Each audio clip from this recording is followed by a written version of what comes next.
It's Kringle time. Sit back, relax. It's time to dive into a world of laughter and learning with the Kringle brothers, reminding us that we are better together.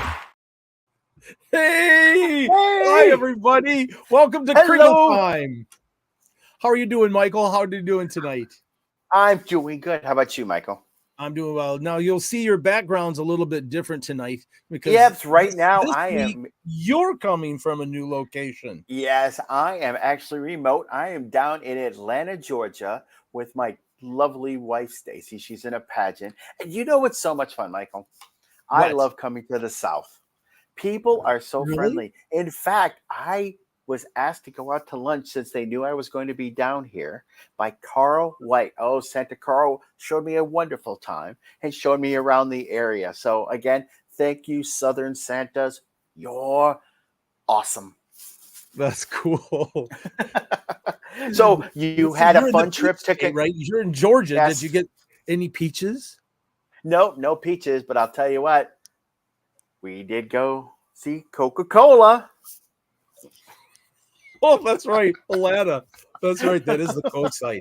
That is world headquarters, not too far from the aquarium. Yes. So Dave's on and Charlie's on and AJ. Hi guys, and Don from California. Oh, so glad. And Marty's here and Kevin is here. We have some great people with us as always, and it looks so much fun with sharing. So, Michael, today we're going to be talking about. Well, let me go ahead. Today, the 4 areas of a Christmas performer. Today, we're on our performance skills. So, do you want me to go ahead and read my definition of performance skills? I would love to hear it. As I'm going through each week, we're looking at the 4 areas of a heart, the chambers of a heart. We're looking at all of that. So, this is what I've written down for performance skills. All right. Mastering of performance skills is essential for captivating an audience of all ages. A Christmas performer must excel in storytelling, singing, and we'll talk about that one. All right. Improvisation and audience interaction. They skillfully engage their audience, sustain energy levels, and adapt their approach based on audience feedback.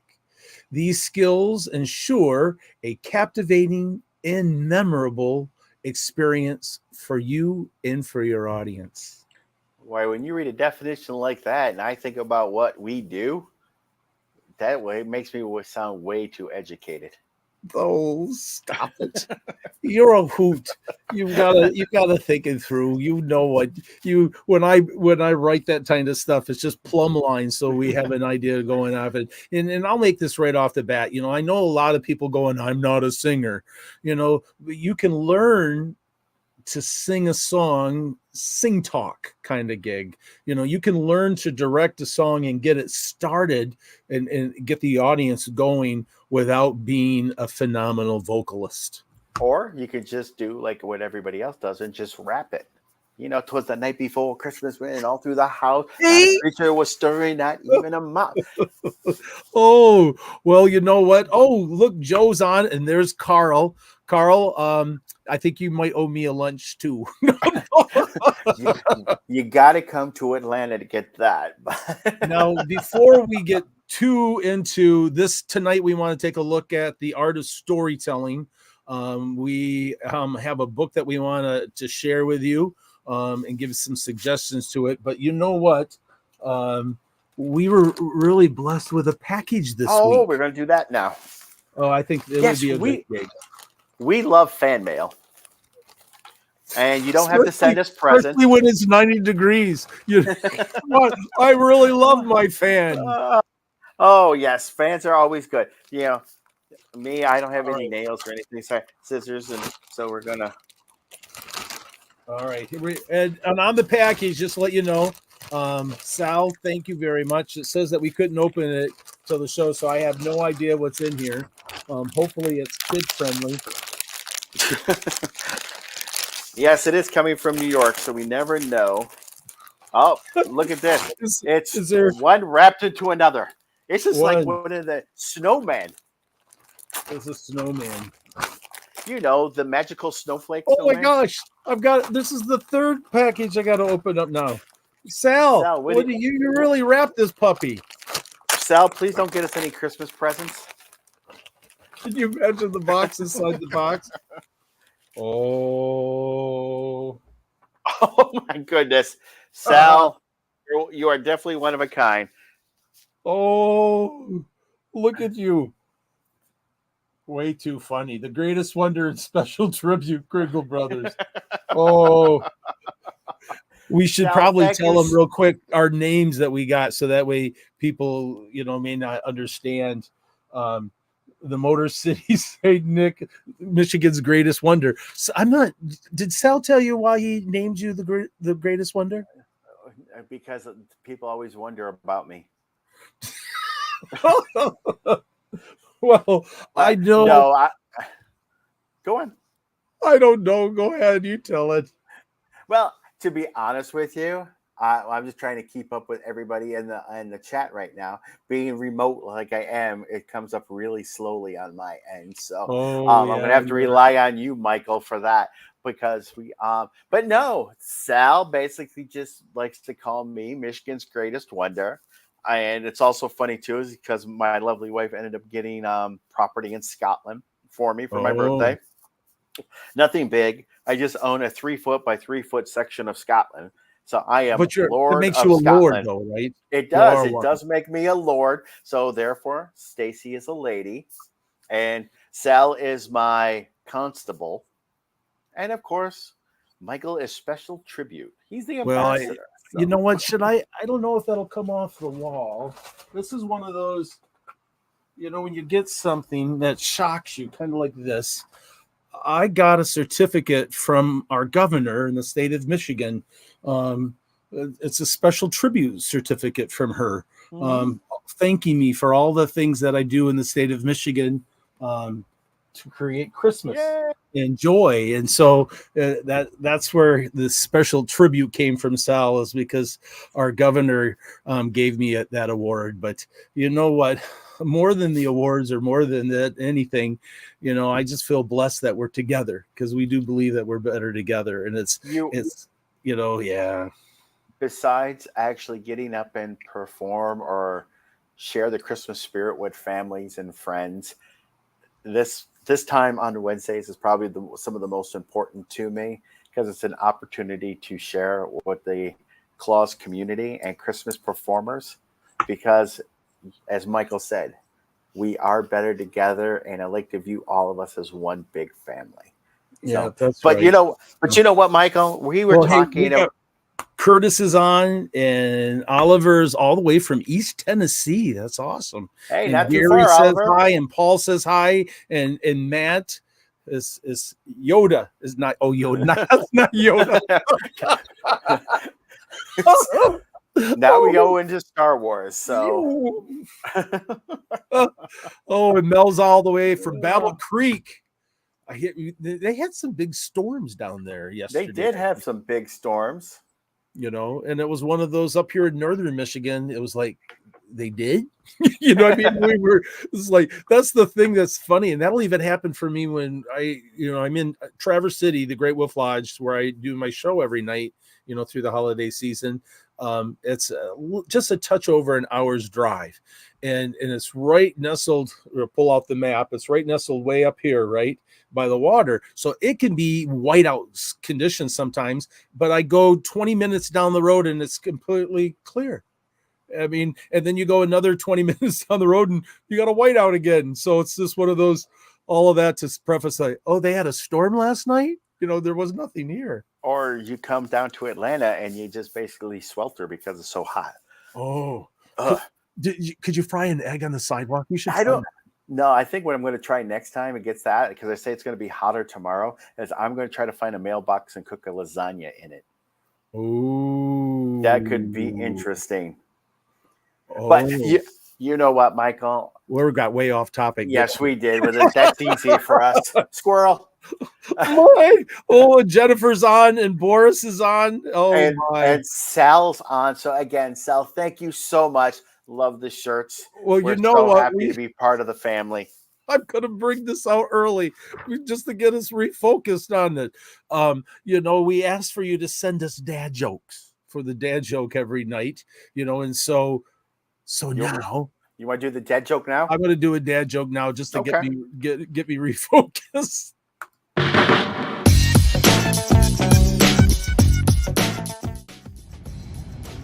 Do you know most bald people still own a comb? They just can't part with it.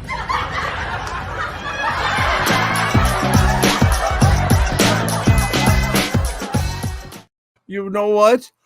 I have a comb. Oh, yeah, can't part with it. Thank you, Santa Charlie, for dad joke. And please record your dad jokes and send it to us email wise. If you would, Mike, if you want to put our email address up, that would be really good. Sure, I could do that. That's one of the just things reminder, I can do. If you'll turn your iPhone or your Google phone or whatever phone you use, turn it horizontal and then film your dad joke that way. It's not TikTok, all right, not vertical, but I need you to the format and the software that I use. If you'll record it and please send it to us. Carl White, I expect you to send a dad joke to us, and Santa Don, and Chris and Curtis and Matt Spalding. I expect some dad jokes coming from you guys. Mail them to us, and we'll get them on. That will be fun to hear from you.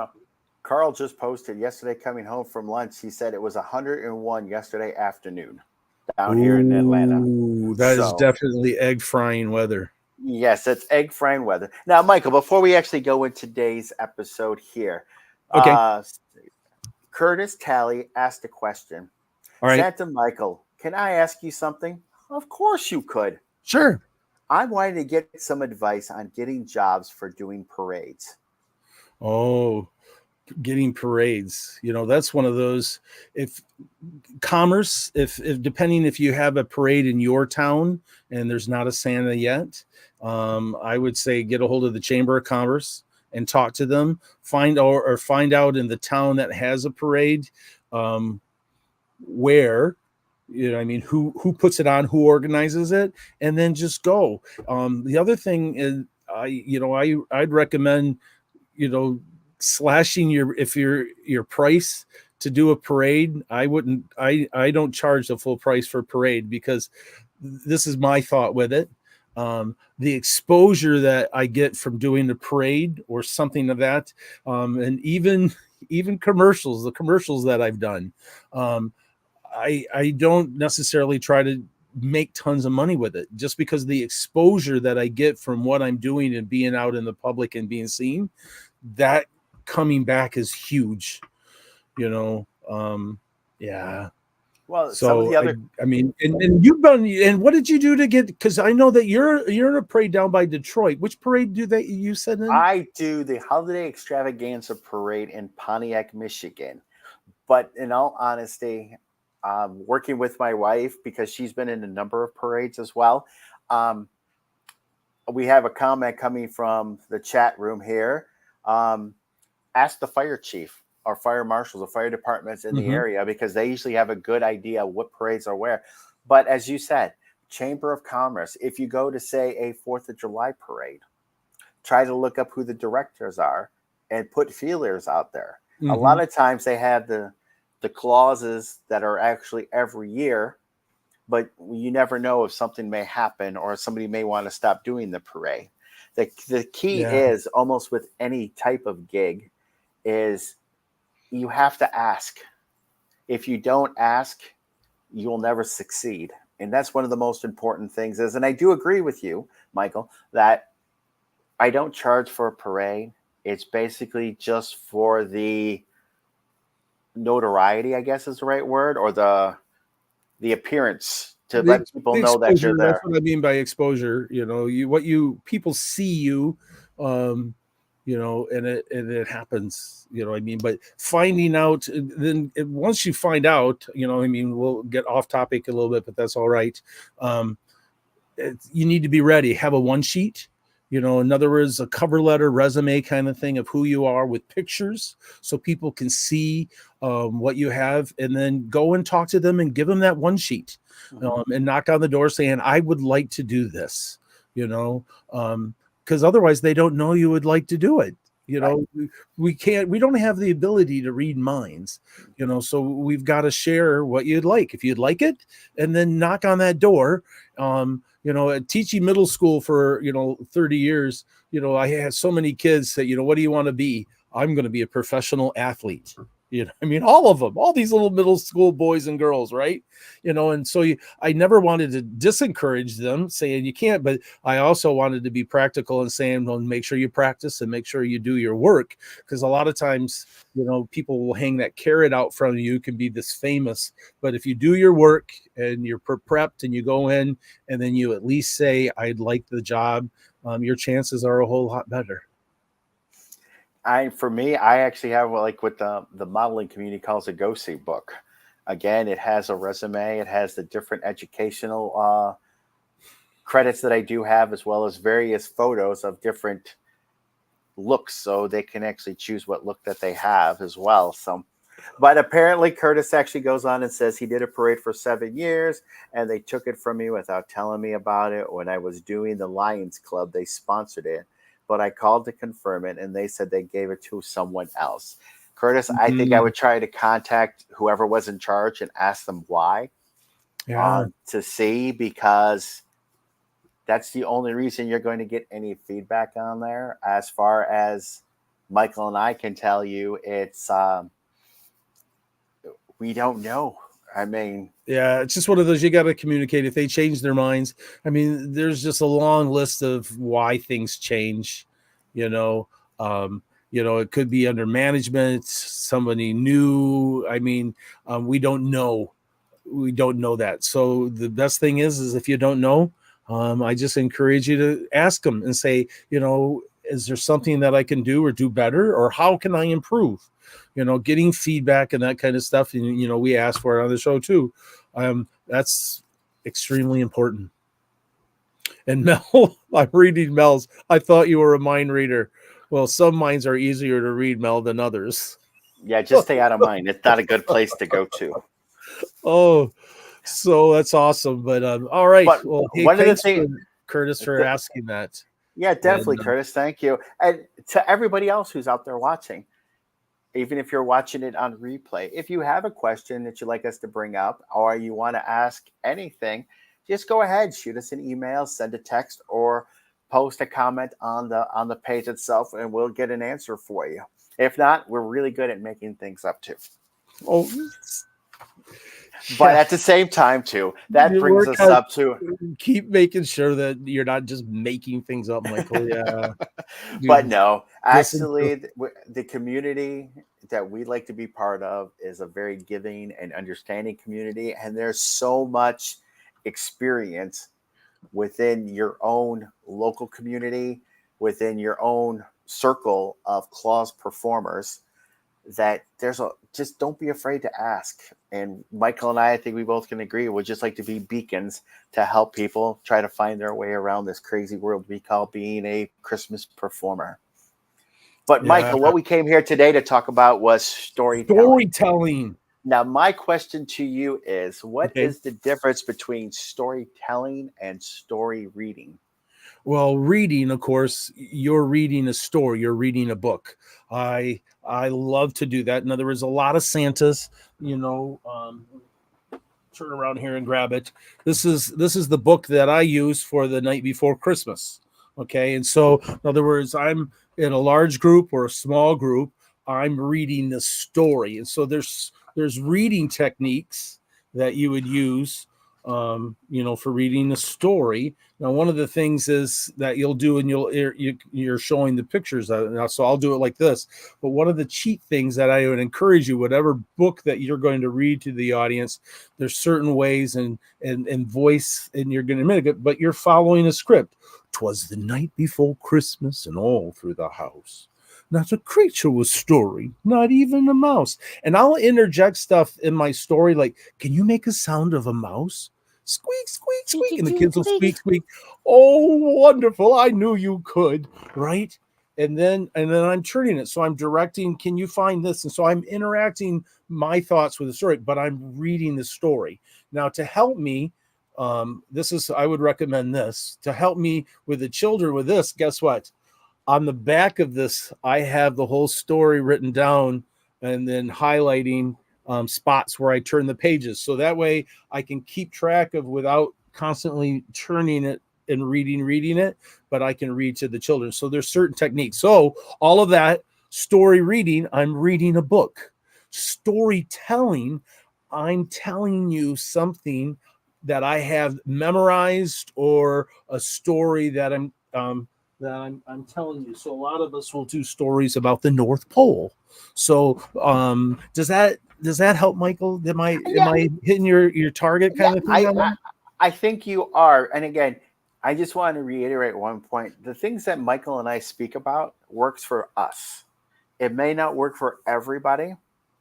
Michael has a very good point or idea about placing the words behind the book so he can actually read along and not having to look forward and say. Some librarians, they use other techniques as well. So you have to find something that works for you as well. But I think you do make a good point, Michael. I mean, story reading, you're pretty much kept within a structure, whereas storytelling is your imagination can wander around. Now, my question to you now is, all right, what was that again? You had a wonderful analogy about a bridge. What was that? What was that about a bridge? Well, the bridge is to me, storytelling, it lets me create a bridge from my audience to my world. You know, I get to then through my words and my actions and my and voice fluxions and how I'm going to tell stories and multiple characters and that whole 9 yards. It gives me the opportunity to build this bridge so that my audience can walk across the bridge and they can get a chance to see the wonder of the North Pole, you know, and then get a glimpse into my life. And then hopefully they can glean from it. So I love to tell stories that I'm constantly working on character and value education. I love the Mother of All Diamonds story from Steve. Great story. Great story. What I mean? And so, and then even my own stories that I write up, I'll take the way I tell that story, the Mother of All Diamonds from Stephen Gillam is different from Stephen. And so there's some words that I don't use, and I don't take the story and I don't have it written in my head. I'm not reciting it like an actor. Here's my script. Here's my line. But what it is I know the outline, and then I literally tell that story. And while I'm telling the story, if I can visualize that story while I'm telling it, I can tell it a better story because my mind's picturizing. I'm seeing it in my head. Well, you know, you bring up that point about, you know, seeing the story in your head. I think what you and I try to achieve or try to actually bring home is when you tell a story, you want to tell it like you're explaining to somebody what you had for breakfast. Oh, I love breakfast. Because it's then if I were to ask you, what did you have for breakfast this morning? I had bacon and eggs. Oh, and now how were those eggs? How were they made? Well, if you wanted the story on it, it was like, well, you know what? The burrs in my eyes, I was wiping them away, but I knew I needed something to eat. So I opened the refrigerator door and I looked inside and, you know, I'm always marveled at the refrigerator door. The little guy in there, when I open it up, the light comes on. Exactly. You know? Click. He works so hard. All right. But then there are the eggs and I grabbed the eggs and, they were cold to the touch a little bit, but well, they should be cold. You know, I don't want warm them. And then I fried the bacon. And how did you describe it, how I fried the bacon? Now, I don't want to get too caught up into tons of description and describing every moment, because then what happens is that gets boring and I'm not giving my audience a chance to describe it. But I can do a little bit. Well, I put the bacon in the frying pan and it started to sizzle and crack and pop and even scared me a little bit, but the smell of it was absolutely wonderful. So I want to minimize how much description that I do. I've got that where practice comes in. But I think the point I was just trying to get to in this part was the stories need to come off as if you're just reciting something as common as what you had for breakfast or lunch Just or talking. dinner. And it's just talking again. What are stories? I mean, we often hear when we talk to the Claus community, oh, I can't tell a story. I don't know how to tell a story. You I'm can not very good at it.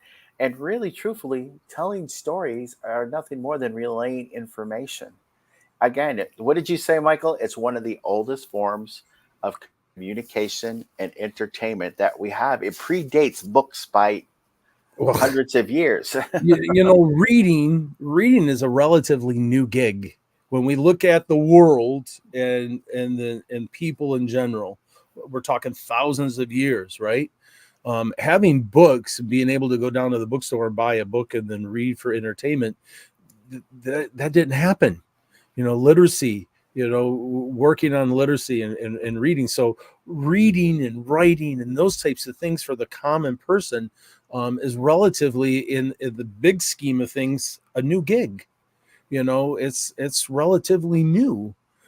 So what did they do? Well, they had people to tell the stories of what happened to your grandfather and your great grandfather and your great great great great grandfather, and those passing those stories down through generations. So yeah.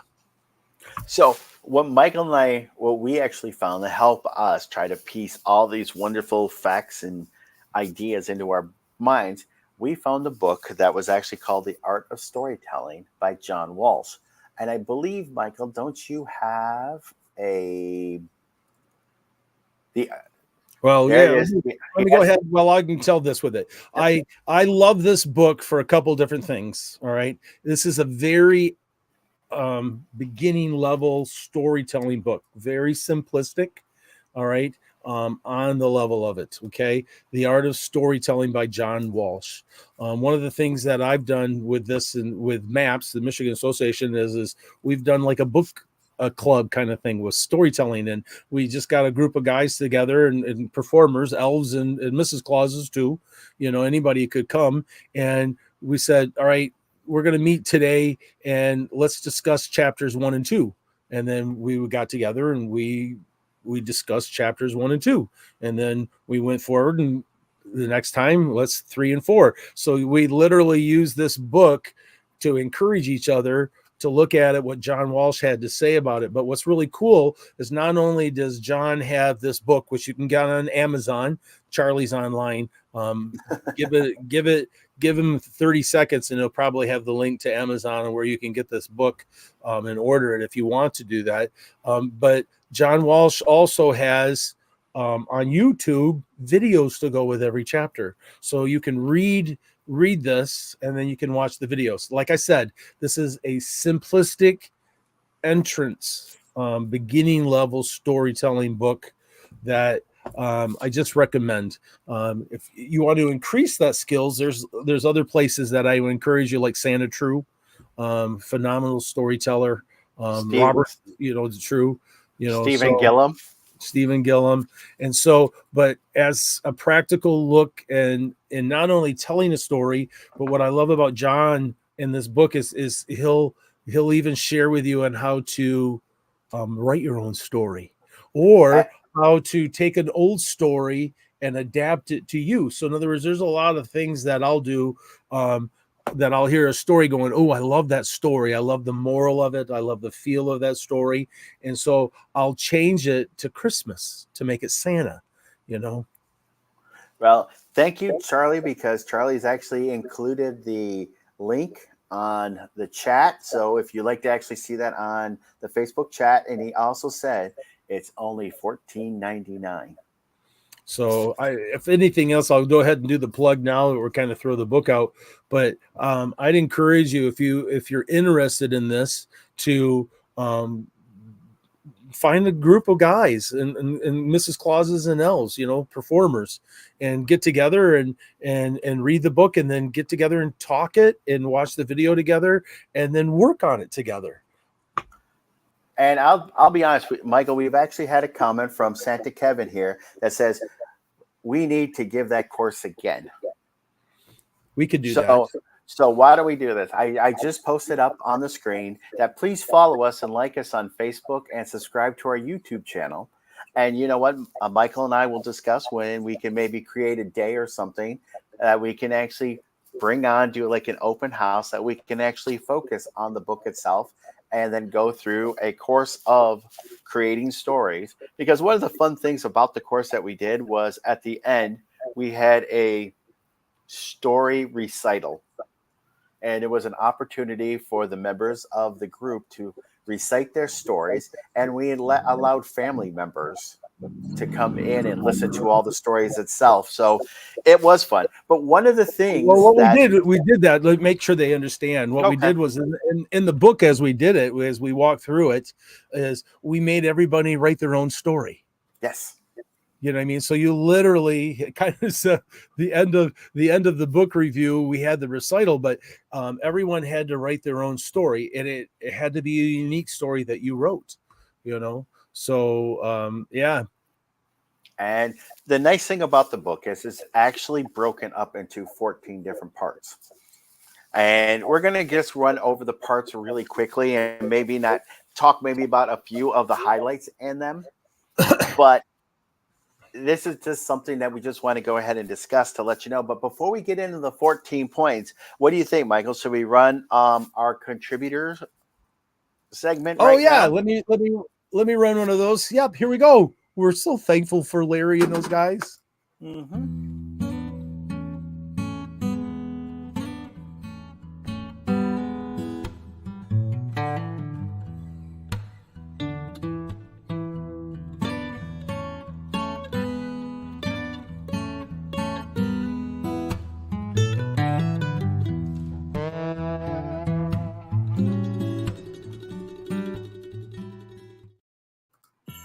Are you going crazy managing clients, contracts, and invoices?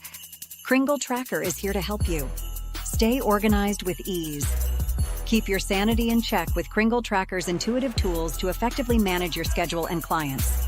Our seamless, customizable contract system allows you to tailor your contracts to you and your clients' needs.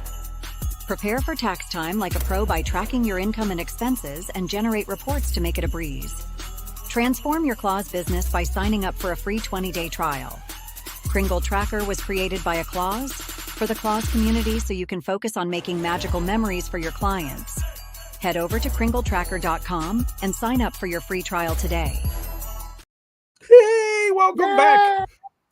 Hey, just to let you know, since we just watched the Kringle Tracker, next week, Santa Roger Minton, the SCEO, can I say it that way? The SCEO of Kringle Tracker will be our special guest, and he'll be talking about that a little bit to help you out with your business management end of it. So bring all your questions about business for next week's session, or submit them early, and then we can address them during the course of the meeting, the call, the video, the wonderful time we get to spend together. Do you know what an SCEO is? I have no idea, but it probably Santa related. I really thought it was clever of myself. Instead of saying that Roger's the CEO, I thought he was the SCEO, the Santa Claus Executive Officer. I thought that'd be Mrs. Claus.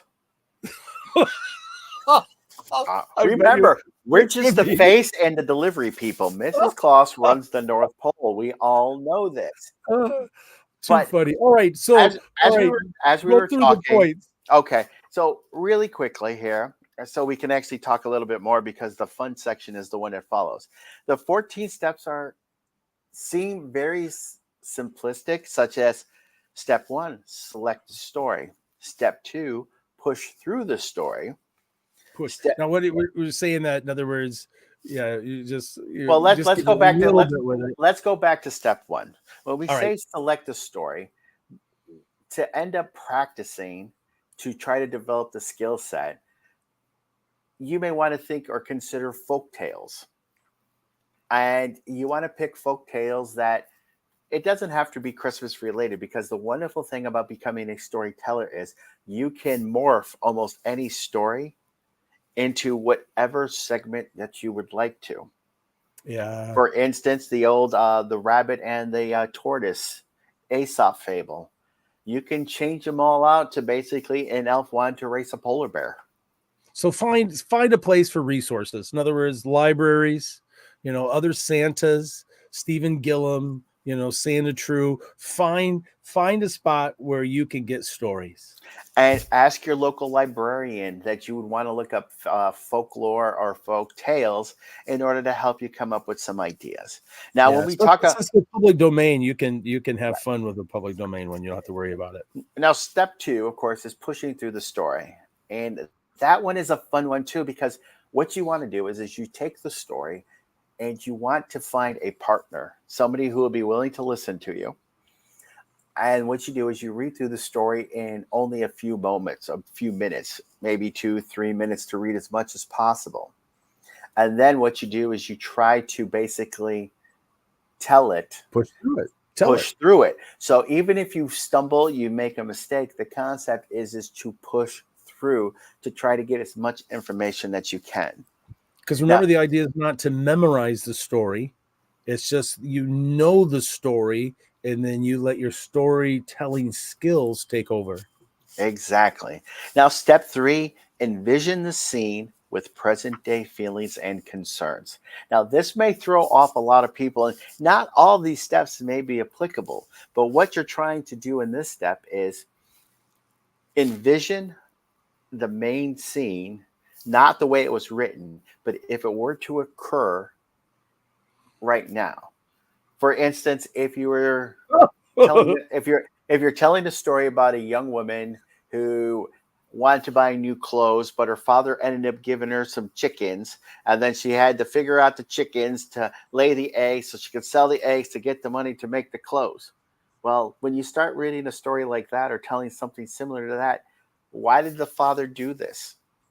What were some of the other things going on with the family? Why did the young woman want to buy new clothes? So these are some of the things, because it's going to make it more personal and it's going to allow you to actually create the detail. Now, step 4 is one that Michael loves.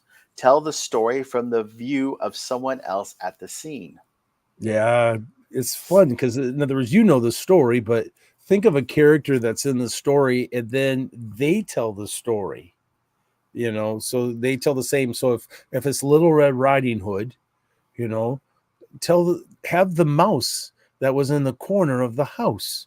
Oh, the big hairy thing. I wasn't even sure what his name was, but his teeth were so big. So you have someone else tell the story of their point of view from the story.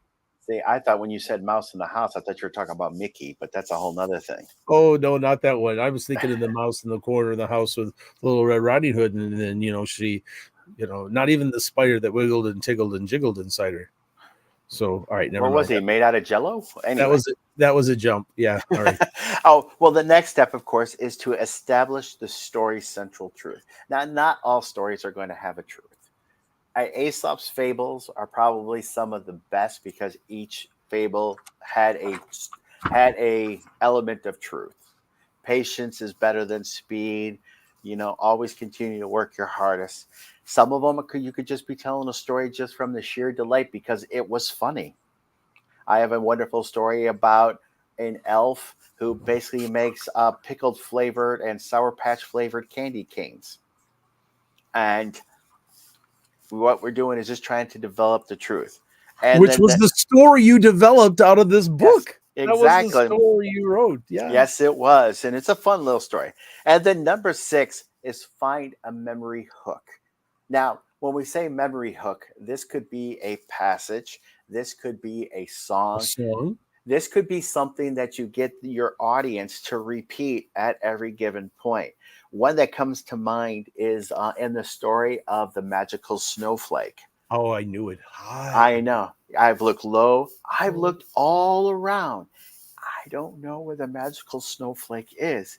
By repeating the phrase multiple times throughout the story, the children, the adult, your audience will begin to repeat it with you. And it'll allow the story to actually sink in a lot more effectively. No, yes. No. Mark made the comment that there's two versions of the book, $14.99 and then the $9.95 one. Do I know a difference? I don't know if the $9.95 is a used copy off of Amazon, or it could be a Kindle copy or Kindle. I don't know if there's something different. I'd have to take a look at that link.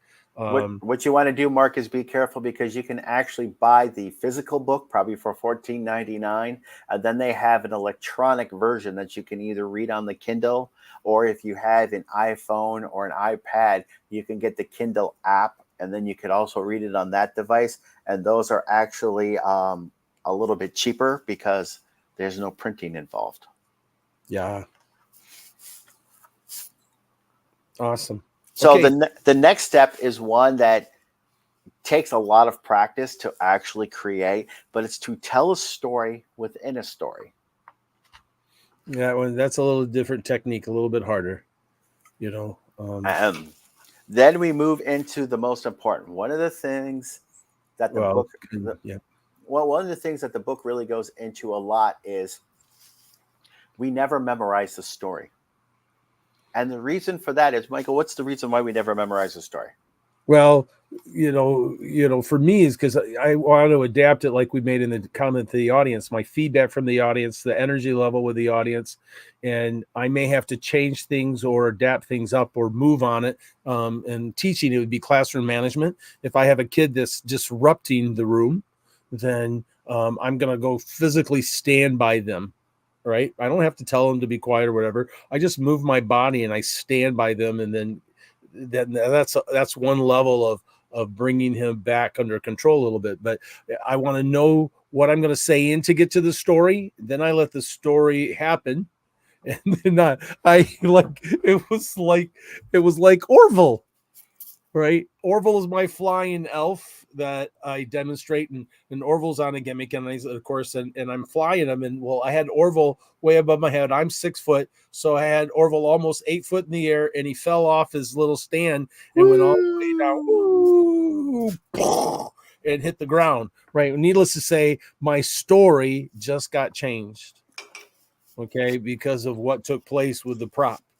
And using that story. So I immediately, right, all the kids, and should have seen their eyes, all really big, right? So I immediately picked Orville up. I put him on my Showtime table. That's a table that I use, when I'm telling my story. And I did CPR on Orville and brought him back to life. Thank goodness. Parents were in the back. Breathe, Orville, breathe. They're laughing like crazy. But guess what? I had to immediately change that story. Because Orville fell off of and went and had an accident. So if I was rigid, I would stare like a deer in a headlight with it. But since it happened, you just fly with it back. It's moving improv skills with it.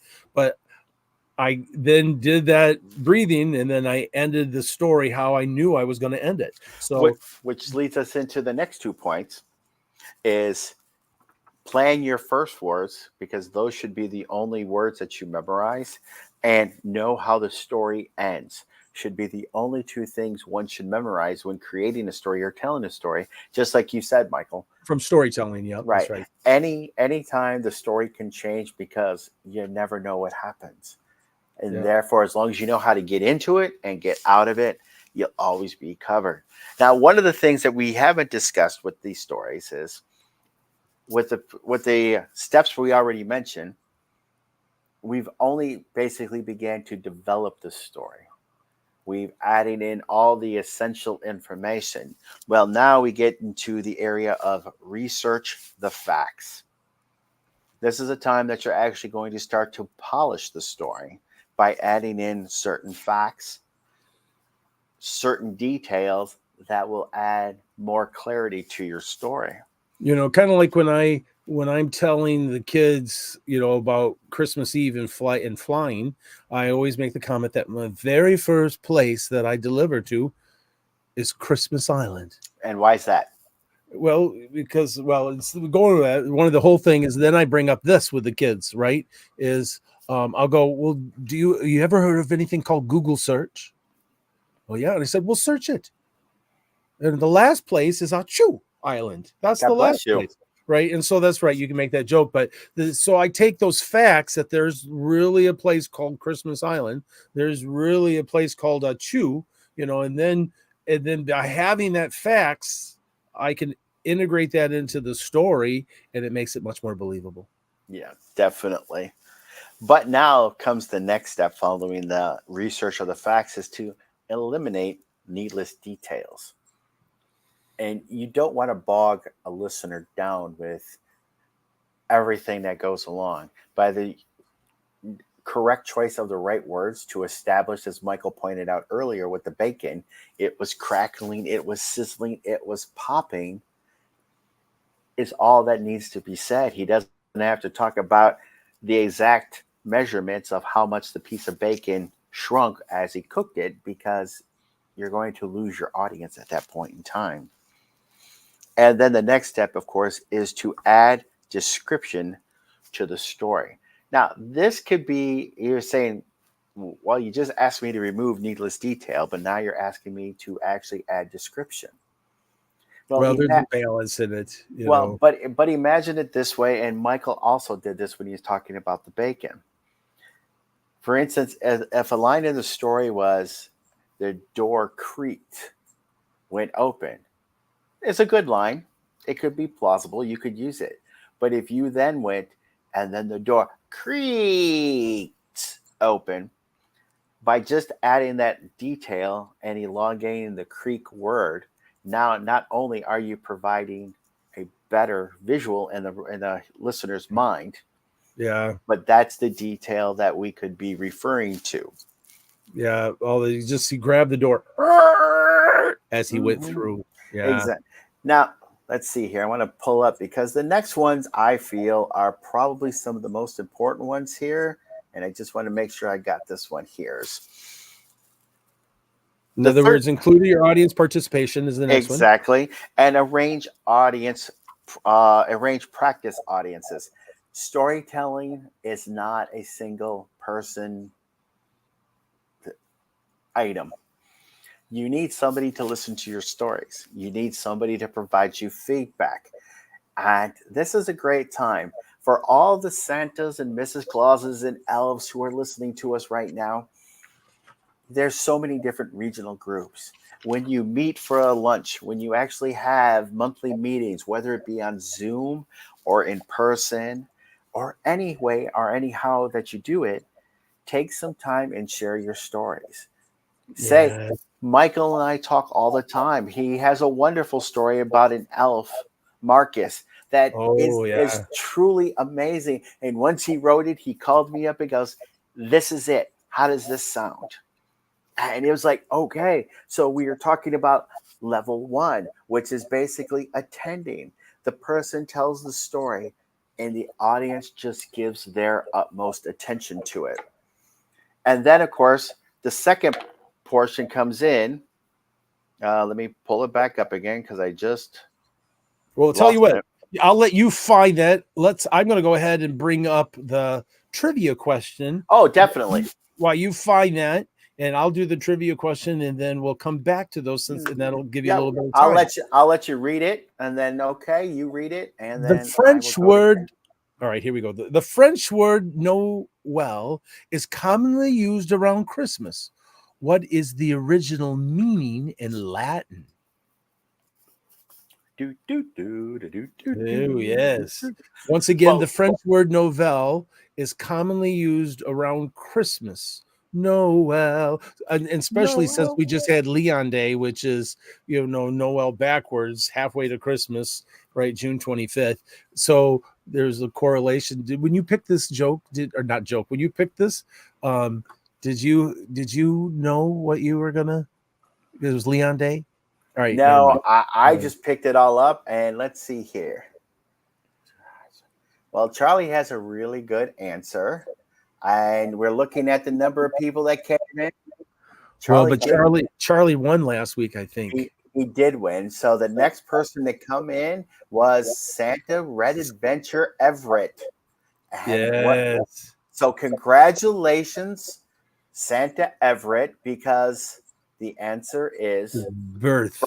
Or we'll go birth. or born. to be born, because you got to have birth to be born. I mean, it kind of rolls the same way, doesn't it? Birth, born, it all works. Well, all right. Do you have your points? Can you go back to your points now? Yeah, but I just want to say congratulations to Santa Everett. Your name is going to be actually put into a hat to possibly win a scholarship to North Pole Cornerstones taking place in San Antonio, Texas, 2025. And remember, if you do win trivia, you are not allowed to participate. Well, you can participate, you just can't win. Right, you just can't win for 45 days.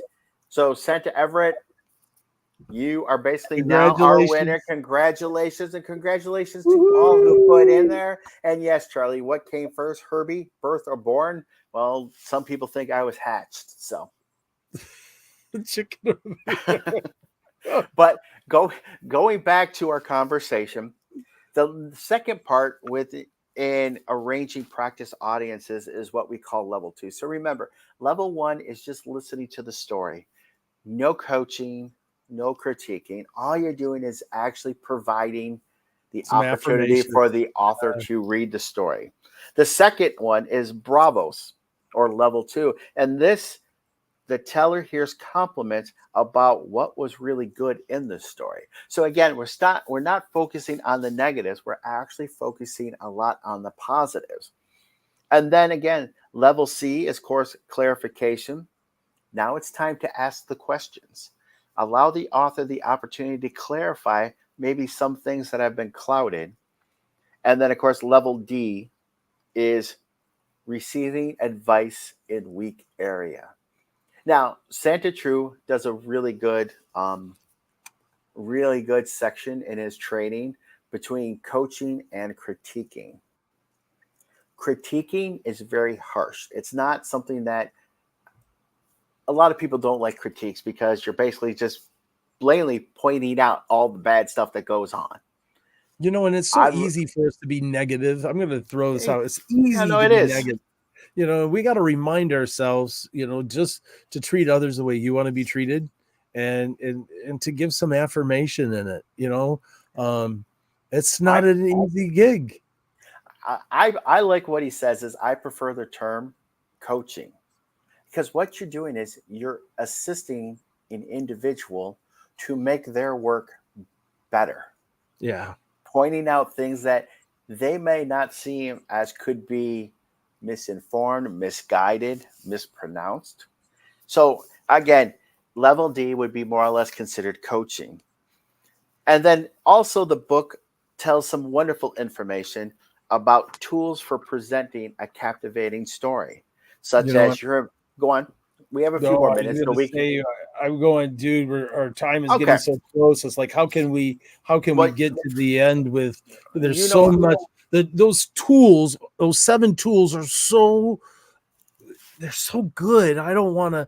I just don't want it to be a flash. You know what? Why don't we make our next performance class going over the 7 tools for storytelling, and then maybe we can actually just focus on those tools. So again, this will be a 2-part section. So it'll be a few more weeks before we come back to it. But just remember, there are some tools that are really useful in telling stories, which we'll also go over as well. And it would be a great opportunity if you could join us as well, too. So Michael, let's go back in and let's see here, as we got about 10 minutes or so. Let me address this with Dave. I love what David said. He says, before I forget, let me thank you for all you do. You're very helpful. Okay. That's to us. So he says that he learns more from negative. In other words, being positive doesn't mean I don't tell the truth. You know, there's a way to say, you know, I didn't get that. I don't understand. Can you clarify for me? In other words, instead of just going, you know, that sucked.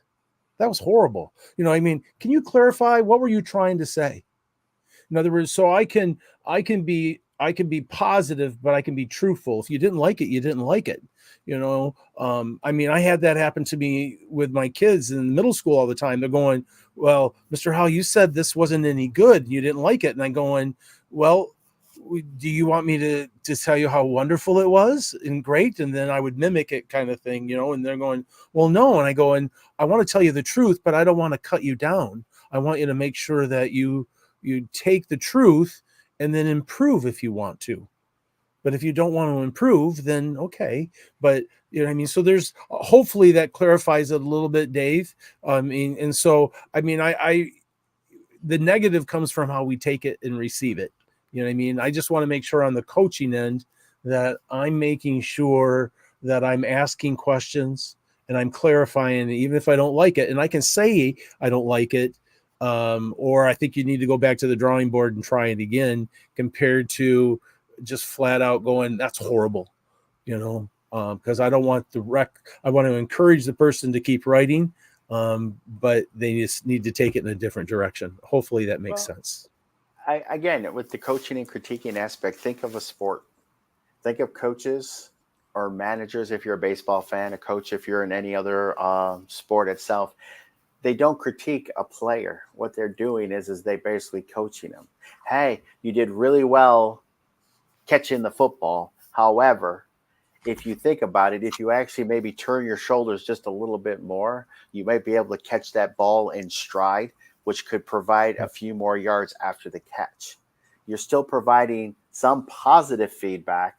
However, you're also adding in elements of improvement instead of basically just coming out, as Michael said, you're no good. You can't catch a football at all. So, but Michael, I'm having a problem seeing some of the chat here. So is there any questions or any comments in the Facebook there that you can look at and see? Mark made a comment that he appreciated it. Great episode. Good stuff to digest and to learn. And this isn't something, we'll come back to this again and we'll try to take a smaller segment. Right now we're just painting some broad strokes as we discuss, and just want to know, I appreciate you watching and staying with us and coming, and please share what we're doing, because we're literally doing it because we're firm believers that we're better together, and we want us to grow together, we want us to learn together, and we need your input as much as what we can give to you back and forth. We've got stuff to learn too. Again, it's like what I said is, if you want to add any information or ask any questions or seek additional information about what we talk about, send us an email. Send us your dad jokes. Send us pictures if you want us to maybe post some pictures of you out here too. Is what I think Michael and I are trying to do, is create a community where we can actually share. We can make ourselves, what do we say, Michael? Better together. Vulnerable. That's right. We want to be vulnerable. We want to be authentic, because really, the Kringle Brothers platform is the heart of a Christmas performer.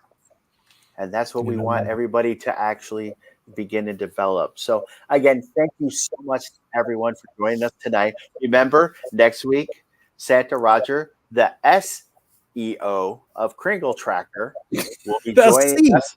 Santa Claus. Santa Claus, okay. Will be joining us for all those business questions. You're a hoot. Santa Paws. But at the same time, too, as on July 10th, we're going to have Dr. Bruce, and we're going to be talking about vocals and protecting their voice. And hopefully some St. Nicholas, too, as we look at character development. I mean, what Bruce has to say about St. Nicholas is absolutely phenomenal. Yes. And so we're going to actually talk a lot about St. Nicholas, the voice. So again, we have a couple great shows coming up as well. But again, our doors are open, as they say. Just please, if you want to reach out, we're more than happy to. And going back to what Santa Chris said, Michael and I will talk, and we'll see if we can actually get the storytelling session back up again, and we'll see what we can do. Yeah. Thanks, David and Boris and all of you. Please make sure you click on like and subscribe to the YouTube channel and Facebook, and please share. We don't charge for any sharing. Free. Everything we do is for free. And so if you can share it with one another and encourage one another, we hope that you can do that. So blessings, everyone. We are so thankful that you're here. And now may your life be filled with encouragement and laughter and fellowship. All right. Bye, everybody. Blessings to you all. Mike didn't read his line. I had him. All right. I'm going to read it for you. That's great. Take two. Take two. I got to bring it up again. Everybody. May your life be filled with encouragement, laughter, and fellowship. And Michael is going to say, and may you find magic in every smile you inspire and always live with a heart full of wonder. Thanks, everybody. Have a great week. We'll see you next week.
Oh, hey, there's still some people here. Oh my goodness, what? There are They still some must people really here. like it. I can't believe they're still here. All right. So Especially when I can't even remember my own lines.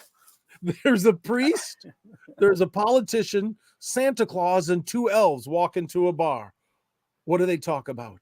They talk about Kringle time. They Really? love watching Oh the my goodness, podcast. great. All right. Thank Thanks, you again, everybody. everyone.